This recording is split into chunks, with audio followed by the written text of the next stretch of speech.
بسم اللہ الرحمن الرحیم۔ معزز خواتین حضرات، السلام علیکم ورحمۃ اللہ وبرکاتہ۔ کائنات کے امام صلی اللہ علیہ وسلم کا اپنا ایک فرمان انشاءاللہ اپنے وقت پر آگے آئے گا کہ حلال چیزوں میں سب سے ناپسند اللہ کو طلاق ہے۔ اس کے باوجود اللہ کے رسول صلی اللہ علیہ وآلہ وسلم نے ایک نکاح فسخ کروا دیا۔ کیوں؟ یہ آج کے حدیث کے سبق سے ہمیں ملے گا۔ مشکات المصابیح کتاب النکاح اور کتاب النکاح میں باب ہے نکاح کے لیے ولی کی شرط اور لڑکی یا عورت کے اختیارات۔ 3144ویں حدیث کتاب میں اور تیسری ہے باب میں۔ الفاظ سماعت فرمائیے گا۔ ان خنساء بنت خدام رضی اللہ تعالی عنہا ان اباها زوجها وهي طیب فکرهت ذلك فاتت رسول اللہ صلی اللہ علیہ وسلم فرد نکاحها، رواہ البخاری وفی روایت ابن ماجہ نکاح ابیها۔ معزز خواتین حضرات، یہ حدیث صحیح بخاری میں کتاب النکاح میں ہے اور 43واں باب ہے کہ اگر کسی شخص نے اپنی بیٹی کا نکاح جبرن کر دیا تو یہ نکاح باطل ہے۔ 5138ویں حدیث ہے اور یہی روایت موطا امام مالک میں بھی ہے 352ویں۔ معمول کے مطابق سب سے پہلے حدیث کا ترجمہ کر رہا ہوں۔ سیدہ خنساء بنت خدام رضی اللہ تعالیٰ عنہ سے روایت ہے کہ ان کے والد نے ان کا نکاح کر دیا جبکہ وہ بیوہ تھیں، تو انہوں نے اس نکاح کو پسند نہیں کیا۔ وہ آقا علیہ السلام کی خدمت میں حاضر ہوئیں۔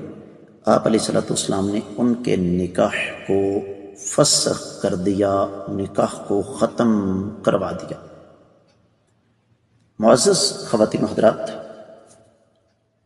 یہ جو مشرقی طوطے آج اسلام کے خلاف طوفان بدتمیزی بپا کیے ہوئے ہیں کہ جن اسلام میں عورت کو بھیڑ بکری سمجھا جاتا ہے، عورت کے حقوق کا تحفظ نہیں کیا جاتا، یہ حدیث مبارکہ ان ظالموں کے چہروں پر ایک تازیہ عبرت ہے۔ حقیقت وہی ہے جو میں اس سے قبل آپ کی خدمت میں بارہا دفعہ بیان کر چکا ہوں کہ نکاح کی 4 شرطیں ہیں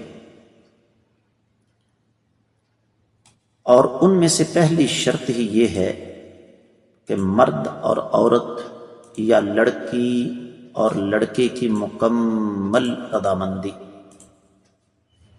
زبردستی نہیں۔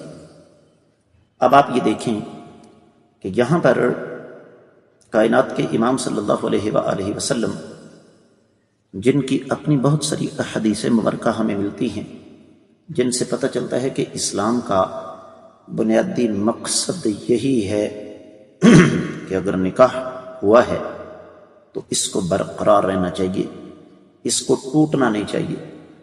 یہاں پر آقا علیہ السلام بنفس نفیس اس نکاح کو ختم کروا رہے ہیں۔ وجہ سبب کیا ہے کہ جس لڑکی یا جس عورت کا نکاح کیا گیا ہے وہ بذات خود رضامند نہیں،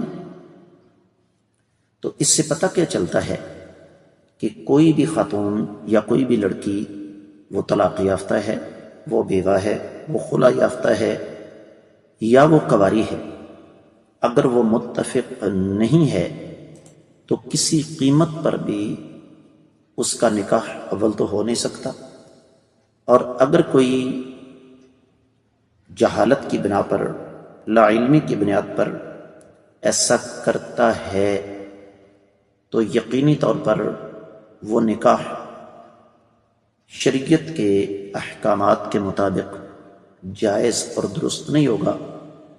قاضی کو، اولی الامر کو یہ اختیار ہے کہ وہ اس کو ختم کر دے۔ اس سے بڑھ کر اسلام عورت کے حقوق کا تحفظ کیا کرے، اور اس سے بڑھ کر اسلام کی عظمت کیا ہوگی کہ اگر جس لڑکی نے، جس عورت نے زندگی بسر کرنی ہے وہی خوش نہیں ہے، وہی رضامند نہیں ہے، تو اس کے ساتھ زبردستی کیسے ہو سکتی ہے؟ رہا مسئلہ جی لوگ پھر زبردستی کرتے کیوں ہیں؟ لوگوں کی غلطیوں کو، لوگوں کی جہالت کو اسلام کے سر نہیں مڑا جا سکتا۔ اور اس حدیث سے یہ بھی پتہ چلتا ہے کہ اسلام میں نہ صرف یہ کہ کنواری بلکہ طلاق یافتہ اور بیوہ کے اختیارات بھی تسلیم شدہ ہیں۔ میں امید کرتا ہوں کہ آپ کو یہ حدیث اچھی طرح سمجھ آ گئی ہوگی۔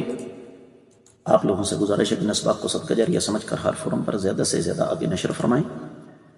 اگر ابھی تک آپ نے ہمارے چینل کو سبسکرائب نہیں کیا تو ضرور کیجیے، ساتھ لگے گھنٹی کے بٹن کو بھی دبائیے تاکہ تازہ ترین اسباق آپ کو بر وقت ملتے رہیں۔